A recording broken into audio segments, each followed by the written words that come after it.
Hi, welcome back to Christine's Home Affairs. Today I'm going to have a little bit of a chat with you. It's a little bit of a gripe, really, about what happened to me recently, and explain to you why you see new ink on my arm.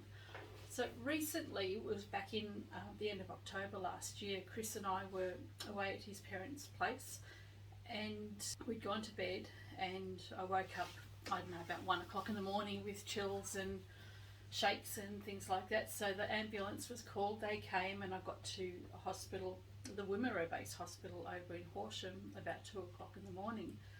And I'm allergic to penicillin. I've known this for 30 years, more than 30 years, and any time I've ever been to hospital or to the doctors or been asked about medication, I've always told people I've got a penicillin allergy. And as far as I'm concerned, if you're allergic to penicillin, you don't get given penicillin. So anyway, they rushed me to emergency. The ambulance knew I was allergic. When they did the handover, they explained to the emergency department that I was allergic to penicillin. And they asked me as well, because I was conscious, in and out of consciousness. Whenever they spoke to me, I could respond. And so what do you think they decided to do? You guessed it, I was given penicillin. So within a few minutes of being given the penicillin, I went into anaphylaxis, and then they had to send me off to a resuscitation room. So it took them several hours to stabilise me after that. And during that time, they had I'd gone in probably with sepsis, and they have a sepsis protocol. And so they have the hospital, this particular hospital, and I believe most do, have a protocol where if you're not allergic to penicillin, then you're given penicillin. If you are allergic to penicillin, you're given something else. And if you've got a life-threatening penicillin allergy, you're given something else again. So I'm in the two categories there of penicillin where you're not given that, but they did. Anyway, as a result of them giving me penicillin, I went into anaphylaxis. During that time, they also put 4 litres of IV fluid in my body during the course of them trying to resuscitate me. I was given 4 litres of IV fluid, and there was nowhere for the fluid to go. So and my blood pressure dropped really, really low because of the anaphylaxis. I ended up having to have 1 milligram of adrenaline, which was a massive dose of adrenaline to get my body going. I'm not a medic, I don't know how all of this works. So I was given 1 milligram of adrenaline. I can tell you that was the most horrific experience I've ever had in my life. It's actually taken me a few months to be able to talk about this without bursting into tears. So when I was given that 1 milligram of adrenaline, my entire body just had these convulsions, and I was on the bed with all these people around me, and I was screaming my head off because of the intense pain. I felt like my entire insides were wanting to be torn through my skin. It was just really, really horrid, and I screamed at them and I said, "What the F have you just done?" And then probably about 10 or 15 minutes later, I wasn't aware of time on the night, but I've since got a 183-page report from the hospital. So about 15 minutes later, they gave me another dose of adrenaline, and this time it was 0.5 milligrams of adrenaline. And I screamed, I begged them not to give it to me. They did it anyway, but before they gave it to me, I had one person holding my chin down, another one holding my head down. I had people holding my chest and body down because of the convulsions that were about to come up. So I had all of these people holding my body down, and I'm screaming my head off, begging them not to do this to me, and they did it anyway. So again, my entire insides just wanted to rip through my skin. And the way I'm describing it doesn't actually seem anywhere near as bad as it actually felt on the day. Anyway, you remember I said there was about 4 litres of fluid that had been put into my body over the course of this time. When I had these these convulsions from the adrenaline. The fluid went into my lungs. So essentially I've had a heart attack. And if I'm going to have a heart attack, apparently it's the one I should have. So it's called a non-STEMI heart attack. It's not a heart attack that was caused because of my poor health or poor diet.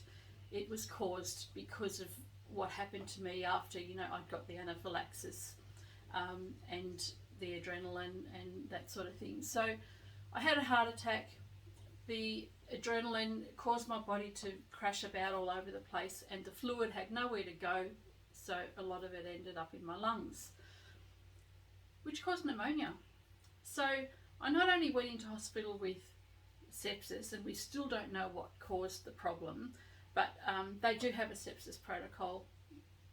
They gave me penicillin instead of whatever they were supposed to do, or probably as well as.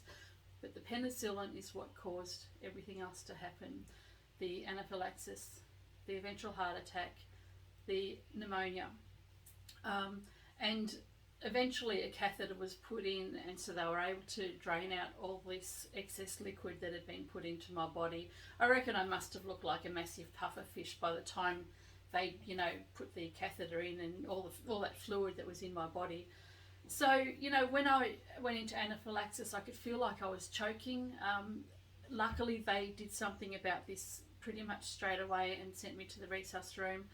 Later on again, when all this fluid went into my lungs, I said I feel like I'm drowning, and they explained it was the fluid in my body. What was really traumatic for me was the adrenaline that they gave me.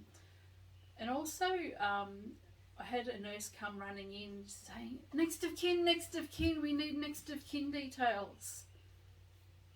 So, she's in a bit of a panic because I'm going to die. And I actually very nearly did die because of the penicillin that was given to me. So, I'm lying on a bed with a dozen people around me, said, here's my phone, here's how to get into it, here are the numbers you call. So it took them about 4 hours to stabilise me after, all the kerfuffle that happened in the hospital. After that, they didn't have the facilities to care for me at the Wimmera Base Hospital, so I actually had to be airlifted. It was a stormy night. I had to be airlifted in a fixed-wing aircraft to another hospital a few hours away. Mind you, the Wimmera Hospital is about 5 hours away from where we live now, and then the hospital that I was airlifted to, that's almost 3 hours away from home. So anyway, stormy night, fixed wing aircraft, and this plane's going like this, and this almost comatose old woman is on a plane. Anyway, I spent 5 days in ICU. I spent 4 days in ICU and another 4 days in a ward in hospital. So after 8 days, I finally managed to get out of there. Chris was great. He picked me up about 11 o'clock at night. He and Coco came and picked me up. And we got home at about 1 o'clock in the morning. So I'm going to show you my tattoo. And the reason I've got it, obviously, is because of the mistakes that were made at the hospital. I should never have been given penicillin. I don't understand why, in the times that we live now, why a doctor chose to actually give me penicillin when I told them I was allergic to penicillin. So there was no guessing or anything. They knew. I should never have been given penicillin. So here's my tattoo. If you can see that. So they're my new children. Penicillin, Penny for short, and Anna, anaphylaxis. So I'm thinking that if I end up going into hospital again, these people are going to see my arm, and they're going to actually see it really close. Hopefully I don't lose my arm in another accident though. Anyway, I am on the mend. I think it's about 16 weeks later. My stamina isn't as good as it once was. I'm back playing table tennis, I'm back doing tournaments, and I'm back doing rock and roll dancing. So we did actually have to stop that for a few months, but now I'm back to all of that, and apart from low stamina, I'm nearly all better. And I will make a full recovery as well. As far as the hospital is concerned, I did put in a formal complaint. I also complained to the medical higher body. I don't remember who they are, but I've complained to them.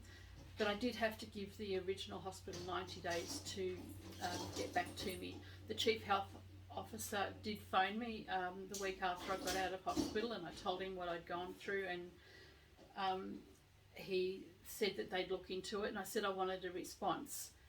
It's been well over 90 days. They haven't given me a response. I did put in a request under Freedom of Information for my file, and I got a 183-page report, which I've been sifting through, and they haven't bothered to get back to me. They haven't apologised. They haven't done anything. So there's no accountability for the errors that were made at the Woomera Base Hospital. So I'm pretty angry about that. I don't think this sort of thing should be happening to anybody. It's amazing how many things you hear about errors that are made in hospitals, and I want people to know that that this has happened. I think if I just forget about it, nobody's going to know. Had I died on the night, nobody would know. You know, there'd be no accountability whatsoever, and that's what really bugs me, is that had I died, there'd be nobody talking about this right now. So I just want my message to get out that if you do have an allergy, make sure they listen. And look, I mean, the amount of times I've told people that I'm allergic, and this is the first time nobody's bothered to listen to me or you know, stick to their plans, their normal sepsis plans. It's really, really disappointing. I plan on taking it further.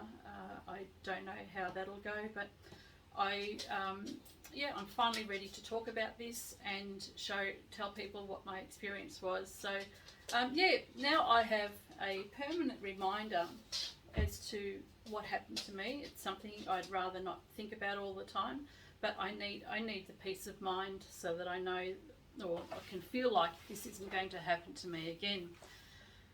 Anyway, I think I've waffled on a little bit too much. Probably more information than people might want to know, but I felt the need to do this, so yeah, there you go. Hope you enjoy the fernery in the background. Anyway, I'll get back to my regular videos soon. Catch you next time.